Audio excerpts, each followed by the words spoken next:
বাবা, এই ডাক্তারখানায় যে এত ভিড় আর এত তেমনি গরম, ডাক্তার দেখিয়ে এলাম। ডাক্তার দেখিয়ে এলি? হ্যাঁ, মাথাটাও তেমনি সকাল দিয়ে আমার মাথাটা ঘুরছে, আর পাচ্ছি না মাইগ্রেন। প্রেশারের ওষুধ খাসনি? আরে প্রেশারের ওষুধটাও রোজ খেতে ভুলে যাই, ডাক্তার বলেছে রোজ প্রেশারের ওষুধ খেতে হবে, ওই জন্যই মনে হয় মাথাটা ঘুরছে নাকি কি খাবি জানি। প্রেশারের ওষুধটা, বন্ধ করিস কেন? সকাল থেকেই মাথা ঘুরছে কেন কি জানি, প্রচন্ড মাথা ঘুরছে আজকে।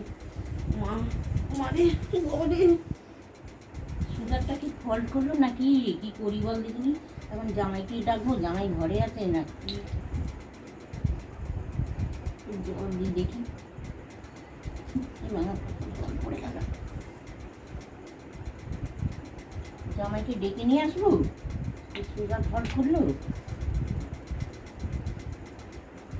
যাই যে ডেকে নিয়ে আসি জামাইকে।